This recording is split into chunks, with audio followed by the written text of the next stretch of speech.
Welcome to prime time debate. ఈ రోజు debate లో మనం రెండు అంశాల గురించి మాట్లాడబోతున్నాం. ఈ రెండు అంశాలు కూడా చాలా కీలకం కానున్నాయి. ఈ రెండు రాష్ట్రాల్లోనూ అధికారం చేతులు మారబోతోంది. సో చేతులు మారినప్పుడు అక్కడ కొత్త సీఎం ఎవరు కాబోతున్నారు అంటే ఇక తమిళనాడుకు సంబంధించి మనకు ఒక క్లారిటీ వచ్చేసింది. కానీ పశ్చిమ బెంగాల్కి వచ్చేసరికి కాస్త సందిగ్ధత కనిపిస్తున్న పరిస్థితులు స్పష్టంగా కనిపిస్తున్నాయి. మరోవైపు మమత నేను రిజైన్ చేయను, నేనే సీఎం అంటున్నారు. సో మొదటి రోజు నుంచే విమర్శల జడివాన కురిపించబోతున్నారు మమత. సో ఎవరిని అక్కడ సీఎం గా పెట్టబోతోంది భారతీయ జనతా పార్టీ అధిష్టానం? నిన్న మొన్నటి వరకు సువేందు అధికారే సీఎం అనుకున్న తర్వాత ఎందుకు ఒక్కసారిగా సమీకరణాలు మారిపోయాయి? ఢిల్లీ నుంచి హుటాహుటిన పశ్చిమ బెంగాల్ ఎందుకు వెళ్తున్నారు అమిత్ షా? ఏం జరగబోతుంది? సువేందు అధికారి సీఎం కాబోతున్నారా? దిలీప్ ఘోష్ సీఎం అవ్వబోతున్నారా? అదేవిధంగా రూపా గంగోలీ పేరు ఎందుకు తెరపైకి వస్తుంది? అగ్ని మల్హోత్రా పేరు ఎందుకు తెరపైకి వస్తుంది అనేది రకరకాల అంశాలు కనిపిస్తున్నాయి. ఏం జరగబోతుంది పశ్చిమ బెంగాల్ గురించి అనేది కూడా మనం మాట్లాడే ప్రయత్నం చేద్దాం. ఇక తమిళనాడుకు వచ్చేసరికి విజయ్ అధికారంలోకి వచ్చారు. సరే, అధికారాన్ని నిలబెట్టుకోవటం ఎలా అంటే ఇక్కడ మ్యాజిక్ ఫిగర్ కు అడుగు దూరంలో విజయ్ ఆగిపోయారు. ఇప్పుడు మద్దతు కూడగట్టే ప్రయత్నాలు చేస్తున్నారు. ఈ మద్దతు 3 నాళ్ల ముచ్చటగా నిలవబోతుందా? ఎన్డీఏ సపోర్ట్ లేకుండా, అటు అన్నా డిఎంకే సపోర్ట్ లేకుండా, అదేవిధంగా కాంగ్రెస్ సపోర్ట్ లేకుండా, అంటే జాతీయ పార్టీల సపోర్ట్ లేకుండా విజయ్ ఏ విధంగా పాలన సాగించబోతున్నారు? సవాళ్లు ఎదుర్కోబోతున్నారా? నిధులు రాబట్టడంలో కేంద్రం నుంచి అంత సులువైన పనేనా? ఏ విధమైన రాజకీయాన్ని విజయ్ చేయబోతున్నారు? అసలు విజయ్ కు ఇప్పుడే అసలైన పరీక్ష మొదలు కాబోతుందా? ఈ అంశం గురించి కూడా మాట్లాడదాం. ఈ రెండు అంశాల గురించి మాట్లాడే ముందు ఇప్పటి వరకు ఉన్న హెడ్లైన్స్ ఒకసారి చూద్దాం. దక్షిణ కోస్తా రైల్వే జోన్ కు కేంద్రం గ్రీన్ సిగ్నల్, చిరకాల స్వప్నం నెరవేరిందన్న చంద్రబాబు.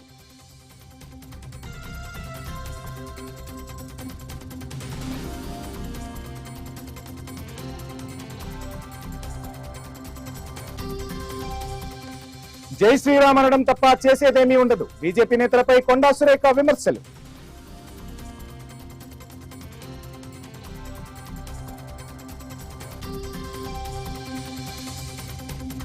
కాసేపట్లో కేంద్ర కేబినెట్ కీలక సమావేశం, పలు కీలక నిర్ణయాలు తీసుకునే ఛాన్స్.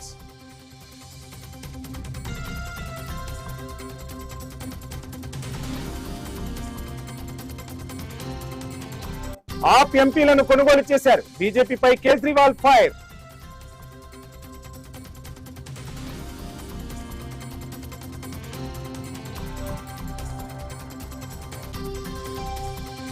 క్రూజ్ నౌకలో అరుదైన వైరస్ కలకలం, అట్లాంటిక్ మహాసముద్రంలో షిప్.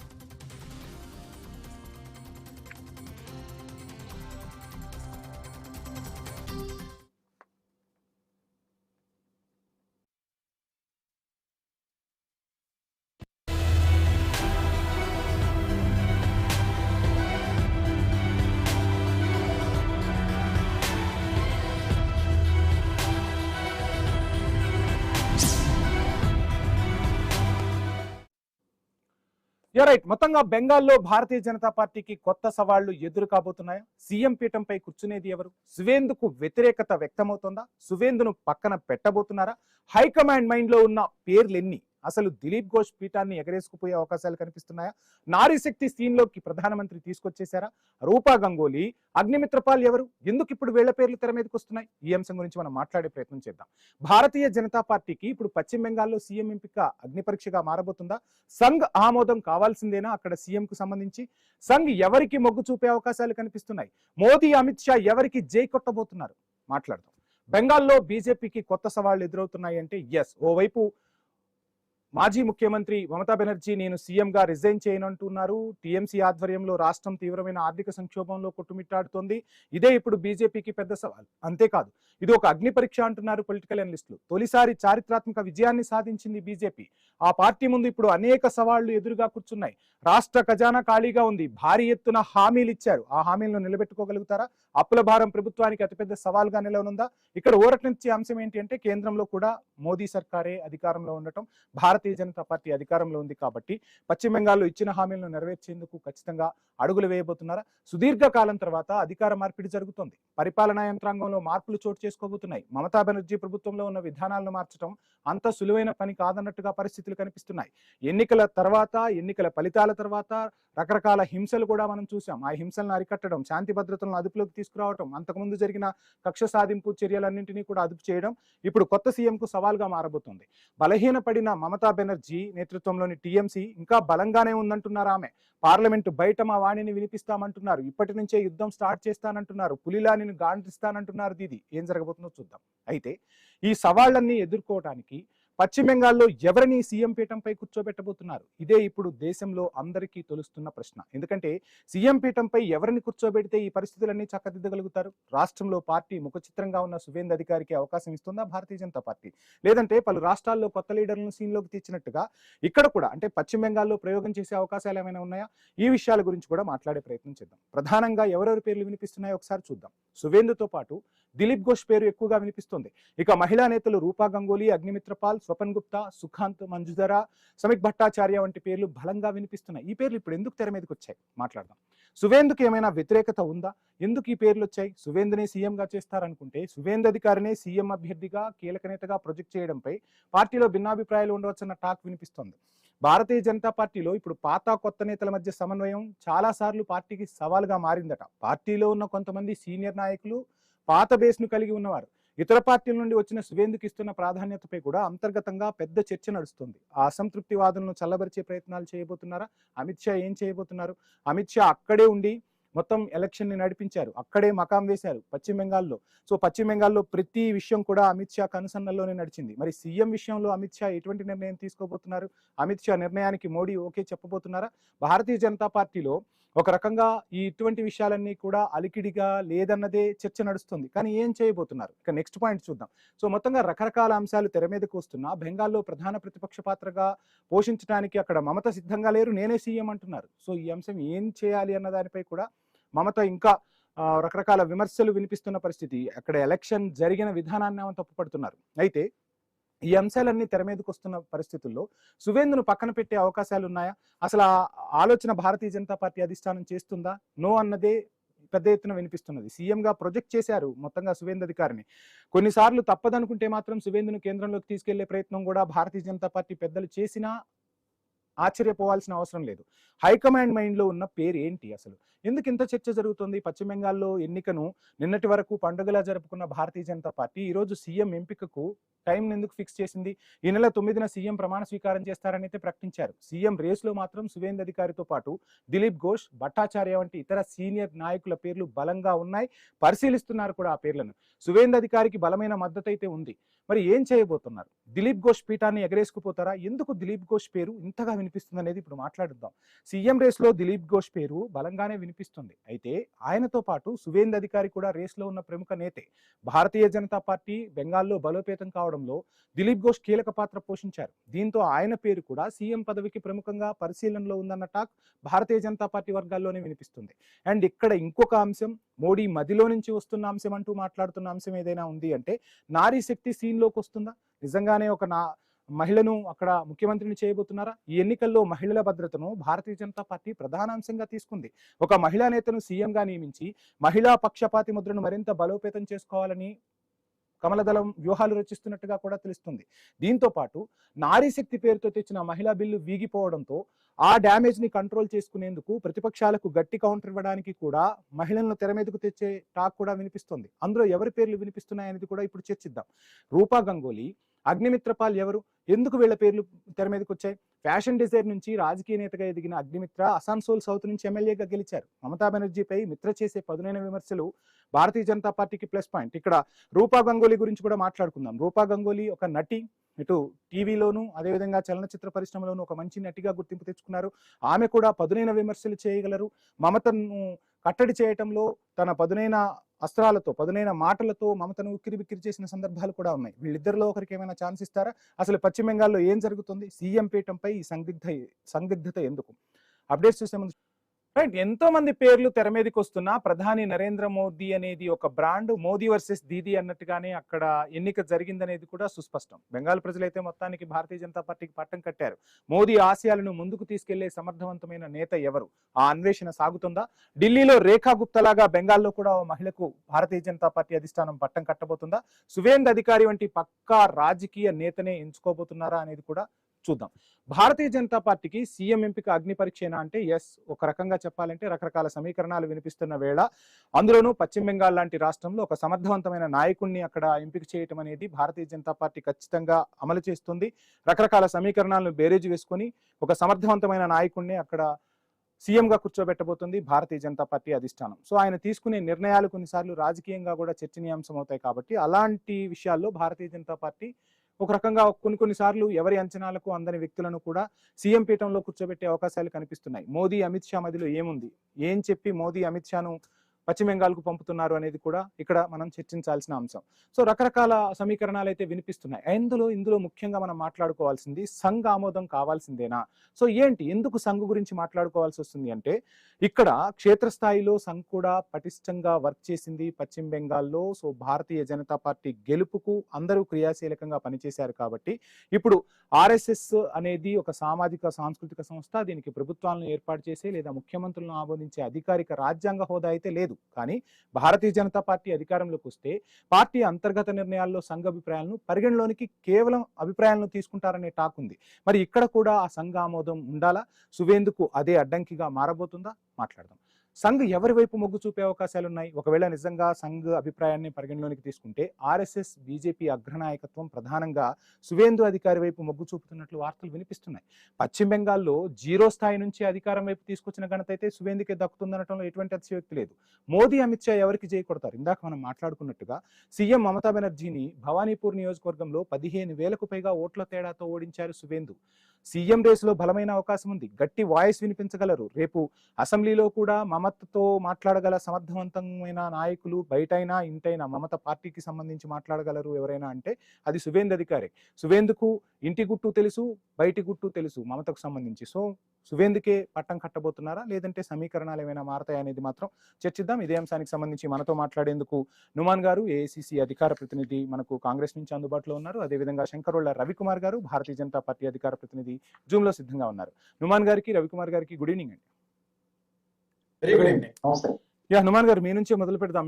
ఎలా చూస్తున్నారు? మొత్తంగా పశ్చిమ బెంగాల్లో భారతీయ జనతా పార్టీ అధికారాన్ని కైవసం చేసుకుంది. సీఎం పీఠానికి సంబంధించి కూడా ఒక మంచి కీలకమైన వ్యక్తిని అక్కడ రేస్ లో నిలిపేందుకైతే అవకాశం కనిపిస్తుంది. సో ఎవరి వైపు మొగ్గు చూపే అవకాశాలు ఉన్నాయంటారు? ఎందుకు అసలు ఈ సీఎం విషయంలో ఇంత ఆలోచిస్తోంది భారతీయ జనతా పార్టీ?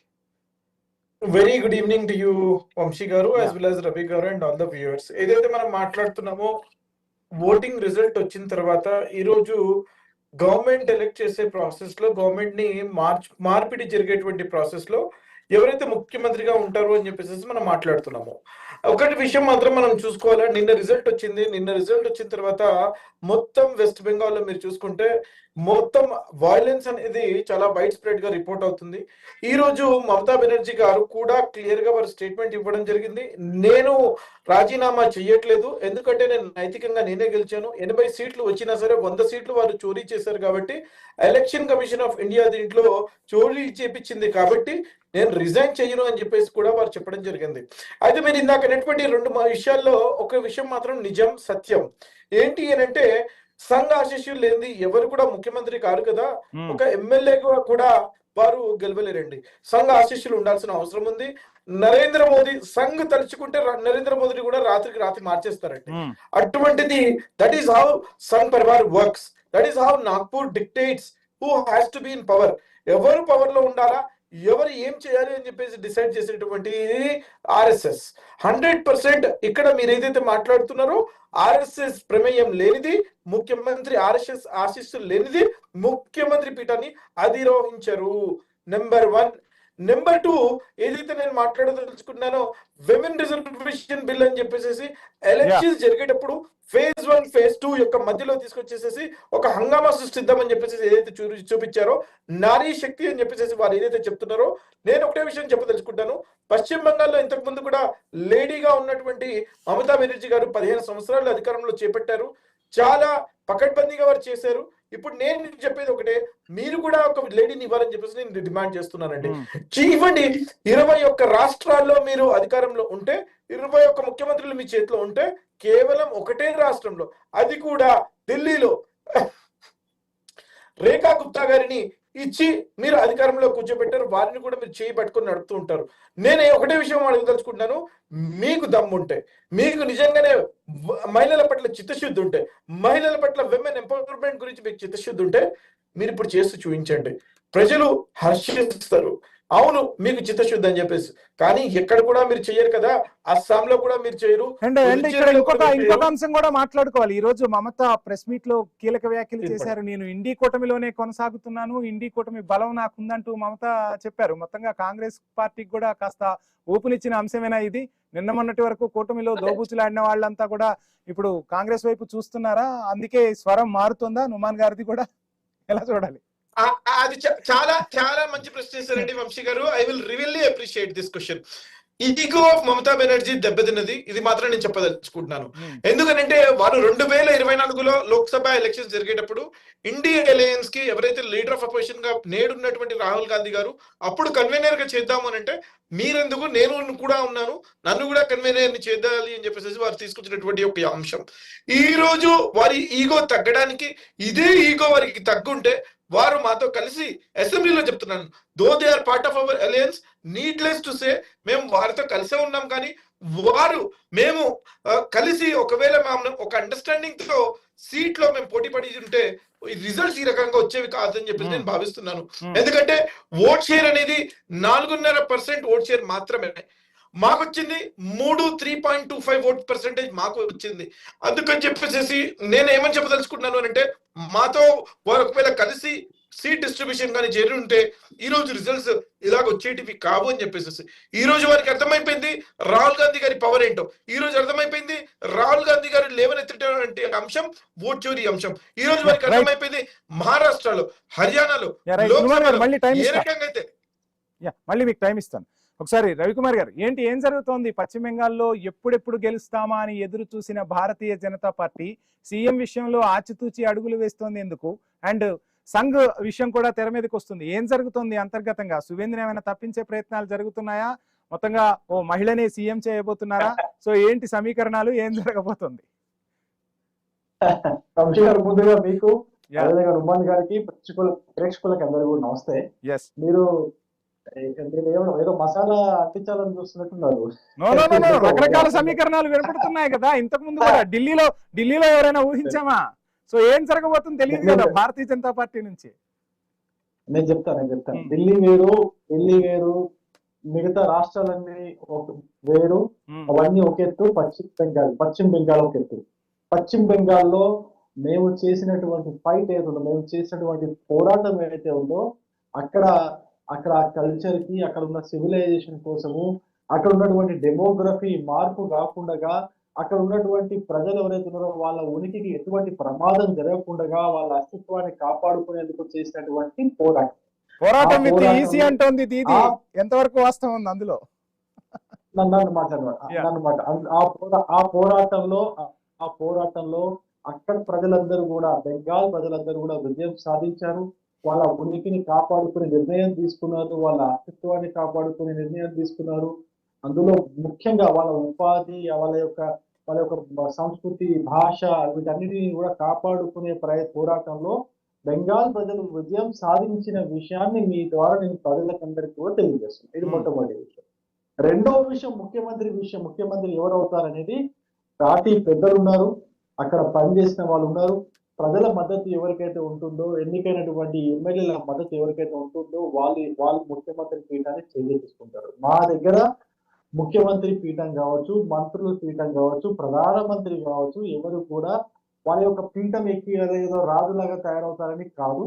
ఎవరైతే బాధ్యత తీసుకుంటారో, మంత్రి గానో, ముఖ్యమంత్రి గానో, ప్రధానమంత్రి గానో బాధ్యత తీసుకుంటారో, వాళ్ళు ప్రధాన సేవకుడుగా, ముఖ్య సేవకుడుగా ప్రజలకు సేవలు అందించాలి, అటువంటి వ్యక్తినే ఎన్నుకుంటారు. అంతేగాని ఇదేం రాజరికం కాదు, రాజుల కాలం కాదు పట్టాభిషేకం చేయడానికి. ఎవరైతే సేవ చేయగలుగుతారని అనుకుంటారో, ఎవరైతే సేవ చేసి చాలా మంచి సేవ చేస్తున్నారు ఎవరైతే అనుకుంటారో వాళ్ళని పార్టీ పెద్దలు ఉన్నారు, పార్టీ పార్లమెంటరీ బోర్డు ఉన్నది, వీళ్ళందరూ కలిసి కూర్చుంటారు, ఎమ్మెల్యేలతో డిస్కషన్ చేస్తారు. ఎవరైతే బాగుంటుంది రాష్ట్రానికి, ఎవరైతే రాష్ట్రాన్ని ఆర్థికంగా, అదే విధంగా ఈ రాష్ట్రం యొక్క ఏదైతే డెమోగ్రఫీ మారుతుందో దాన్ని అరికట్టి పశ్చిమ బెంగాల్ లాగా ఉంచాలనుకుంటారు. ప్రజల యొక్క ఉపాధి కోల్పోకుండా ప్రజలకు రక్షణనిస్తూ ఈ రాష్ట్రాన్ని అభివృద్ధి ప్రదంలో ఎవరైతే తీసుకువెళ్తారో అందరి ఒపీనియన్ తీసుకొని అటువంటి క్యాండిడేట్ ముఖ్యమంత్రి చేస్తారు. రవికుమార్ గారు డౌట్ మీరే తొందరపడాల్సిన అవసరం లేదు. నేను రిజల్ట్ వచ్చింది. రవికుమార్ గారు నాదొక చిన్న సబ్మిషన్ మొత్తం అక్కడ అమిత్ షా ఆధ్వర్యంలోనే మొత్తంగా భారతీయ జనతా పార్టీ వ్యూహాలు రచించింది. ఆయన అక్కడే మకాం వేసి ఎన్నికను నిర్వహించారు. ఇక మరలా పరిశీలకుడిగా కూడా అమిత్ షానే అక్కడికి వెళ్తున్నారు. సో మోదీ అమిత్ షా మదిలో ఎన్నికకి సంబంధించి వ్యూహాలు ఉన్నప్పుడు ఖచ్చితంగా గెలుస్తామన్నప్పుడు ఆ పేరు కూడా ఎప్పుడో ఫిక్స్ అయిపోయి ఉంటుంది కదా, ఎందుకు ఇంత తర్జన భర్జన పడుతున్నారు? తర్జన భర్జన ఎక్కడ పడుతున్నారండి? నిన్ననే ఎలక్షన్ రిజల్ట్ వచ్చింది. నిన్న సాయంత్రం ఎలక్షన్ రిజల్ట్. మళ్ళా పరిశీలకులను అక్కడికి పంపటం ఇవన్నీ ఎందుకు జరుగుతారు కదా? మా పార్టీ పద్ధతి అది. పార్టీ రాజ్యాంగంలో నిబంధన ప్రకారం వెళ్తున్నారు అంతేనా? పార్టీ కార్యపద్ధతి అదే విధంగా ఉంటుంది. అదే విధంగా పనిచేసుకుంటూ పోతారు. ముఖ్యమంత్రి ఎన్నిక అనేది ఏ విధంగా అయితే సాగిందో అన్ని రాష్ట్రాల్లో అదే విధంగా ఈ రాష్ట్రంలో కూడా అదే విధంగా ఎన్నుకుంటారు. ముఖ్యంగా ఇక్కడ ముఖ్యమంత్రి ఎవరినేది కాదు, ముఖ్యమంత్రి కంటే కూడా ఆ రాష్ట్రంలో మమతా టీఎంసీ పార్టీని, మమతా టీఎంసీ పార్టీ గుండాలని, మమతా టీఎంసీ యొక్క అహంకారాన్ని, మమతా టీఎంసీ యొక్క రాక్షస పాలనని అంతమొందించింది భారతీయ జనతా పార్టీ. కాబట్టి ఖచ్చితంగా అక్కడ ప్రజలు కాబట్టి దానికి తగ్గట్టుగా ప్రజలు మమ్మల్ని ఆశీర్వదించారు. కాబట్టి ఆ ఆశీర్వాదంతో ప్రజలు ఎవరైతే ముఖ్యమంత్రి కావాలనుకుంటారో వాళ్ళే ముఖ్యమంత్రి అవుతారు. రాష్ట్రంలో ఏదైతే మార్పులు జరగాలనుకున్నారో ఆ మార్పులన్నీ కూడా భారతీయ జనతా పార్టీ ముఖ్యమంత్రి ఆధ్వర్యంలో జరుగుతాయి. రవికుమార్ గారు ఒక చిన్న సబ్మిషన్, మీరు అన్నారు కదా మసాలా యాడ్ చేస్తున్నారా అని చెప్పి. మసాలా ఎందుకు యాడ్ చేయాల్సి వస్తుంది అంటే, ఈ మసాలాకు ఊతం ఎక్కడ దొరుకుతుంది అంటే, గతంలో అదే పశ్చిమ బెంగాల్లో ఎన్నికప్పుడు సువేందు అధికారే సీఎం అవుతారని చెప్పిన భారతీయ జనతా పార్టీ ఇప్పుడు ఎందుకు చెప్పలేకపోయింది ఎన్నికలకు ముందు ఇప్పుడు అనేదే కాస్త డౌట్ వస్తుంది. అంటే సమీకరణాలు ఏమైనా మార్చుతారా అని చెప్పి. సో అది నేను అదే చెప్పానండి, ఇంతకుముందు చెప్పాను. సువేందు అధికారి ఒక్కడే మా ముఖ్యమంత్రి పేరు కదా. అక్కడ సువేందు అధికారి లాంటి నాయకులు చాలా మంది ఉన్నారు. అందులో ఎవరైతే ఫిట్ క్యాండిడేట్ ఉంటారో ఆ క్యాండిడేట్ ని ముఖ్యమంత్రిని ఎన్నుకుంటారు. దాంట్లో తొందరగా 6 రోజులు టైం ఉంటుంది. 6 రోజుల లోపలే ఎన్నుకుంటారు. ఒకటి నేను ఒక భారతీయ జనతా పార్టీ కార్యకర్తగా నేను చెప్పదలుచుకుంది ఏంటంటే, పశ్చిమ బెంగాల్ యొక్క అస్తిత్వాన్ని కాపాడే పోరాటంలో, పశ్చిమ బెంగాల్ యొక్క సివిలైజేషన్ ని కాపాడే పోరాటంలో, పశ్చిమ బెంగాల్ యొక్క కల్చర్ ని కాపాడే పోరాటంలో భారతీయ జనతా పార్టీ విజయం సాధించింది. అక్కడ పశ్చిమ బెంగాల్ ప్రజలు విజయం సాధించారు. నేను మళ్ళీ చెప్తున్నా, అన్ని రాష్ట్రాల ఎన్నిక ఒక ఎత్తు అయితే పశ్చిమ బెంగాల్ అనే ఒక రాష్ట్రం యొక్క ఎన్నిక ఇంకొక ఎత్తు. అది మాకు మామూలు రాష్ట్ర ఎన్నిక కాదు. ఇది యొక్క భారతదేశం యొక్క భౌగోళిక చిత్రాన్ని ఏ విధంగా ఉంచాలో ఆ విధంగా ఉంచేటువంటి ఎన్నిక. భారతదేశం యొక్క డెమోగ్రఫీని, భారతదేశం తీసుకునేటువంటి అనేక నిర్ణయాలని వాటన్నిటిని కూడా ఎఫెక్ట్ చేసేటువంటి ఎన్నిక. ఇంకో విషయం కూడా పక్కనే ఉన్నటువంటి బంగ్లాదేశ్ లో ఉన్నటువంటి మతతత్వవాదులను కట్టడి చేసే ఎన్నిక. బంగ్లాదేశ్ లో ఏ విధంగా అయితే మార్పులు జరుగుతున్నాయో, ఆ బంగ్లాదేశ్ ఏ విధంగా అయితే పాకిస్తాన్ ని, చైనాని, ఈజిప్ట్ లాంటి దేశాలను తీసుకొచ్చి భారత్ పైన ఉసిగొల్పుతుందో, అదే బంగ్లాదేశ్ హిందువులను ఏ విధంగా అయితే తరిమి వేస్తున్నారో, బంగ్లాదేశ్ లో ఈ హిందువులను ఏ విధంగా చంపుతున్నారో, వాటన్నిటిని కూడా ఎదుర్కొనే ఎన్నిక. అంతేకాదు పశ్చిమ బెంగాల్లో 2021లో జరిగినటువంటి హింస, అందులో చనిపోయినటువంటి కొన్ని వేల మంది కార్యకర్తలు, రిపోర్ట్ అయిన కొన్ని వందలే కానీ కొన్ని వేల మంది కార్యకర్తలు ప్రాణత్యాగాలు చేశారు. వాళ్ళ కుటుంబాలను వదులుకున్నారు, వాళ్ళ భూములు, ఆస్తులు కోల్పోయారు. అటువంటి వాటన్నిటినీ కూడా వాళ్ళు బదులు చెప్పే ఎన్నిక. ఈ ఎన్నికలో మేము విజయం సాధించాం. పశ్చిమ బెంగాల్ ప్రజలు విజయం సాధించారు. దానికి తగ్గట్టుగా మా పాలన ఉంటుంది. దానికి తగ్గట్టుగా మా యొక్క ముఖ్యమంత్రిని ఎన్నుకుంటారు. పైన పెద్దలు ఉన్నారు, పైన పార్టీ పెద్దలు ఉన్నారు. వాళ్ళ ముఖ్యమంత్రి ఎన్నిక జరుగుతా ఉంది. తొందరపడాల్సిన అవసరం లేదు. రైట్ నుమాన్ గారు, ఫైనల్ గా పశ్చిమ బెంగాల్ కు సంబంధించి ముఖ్యమంత్రి ఎవరో ఒకరు అవుతారు ఖచ్చితంగా. ఇక రేపటి నుంచి పోరాటమే నేను అస్త్రంగా మలుచుకోబోతున్నాను, పులిలా గాండ్రించబోతున్నాను, గర్జించబోతున్నాను అంటూ కూడా మమత చెప్తున్న పరిస్థితి. సో ఏంటి ఇక పశ్చిమ బెంగాల్ కు సంబంధించి మమత మీతో కలిసి వస్తూ ఉన్నారు, పోరాటంలో కాంగ్రెస్ కూడా భాగస్వామ్యం అవ్వబోతుందా, ఏం జరగబోతుంది? ఒకటి మాత్రం చెప్తున్నాను వంశీ గారు, నాకు ఫార్చ్యూన్ టెల్లింగ్ అయితే అలవాట్లేదు, కానీ ఒకటి మాత్రం నేను చెప్తానండి. వేరే రాష్ట్రాల్లో జరిగినట్టు ఎవరైతే హర్యానాలో కానివ్వండి, బీహార్లో కానివ్వండి, మరో చోట కానివ్వండి, మహారాష్ట్రలో కానివ్వండి, అక్కడ జరిగినట్టు ఎలక్షన్స్ ఇక్కడ జరిగి అక్కడ ఉన్నటువంటి లీడర్షిప్ ఉద్ధవ్ ఠాక్రే గారు కానివ్వండి, తేజస్వి యాదవ్ గారు కానివ్వండి, వీరు ఏ రకంగా అయితే ఢీలా పడిపోయారో ఆ రకంగా కానీ మమతా బెనర్జీ గారు ఢీలా పడిపోరండి. ఒకటి మాత్రం నేను చెప్తానండి, Yeah. బీజేపీ ఇమాన్ గారు ప్లీజ్ మనం మరలా మాట్లాడదాం, ఇదే అంశం గురించి మాట్లాడదాం. ఒక షార్ట్ బ్రేక్ తీసుకుందాం. Stay tune.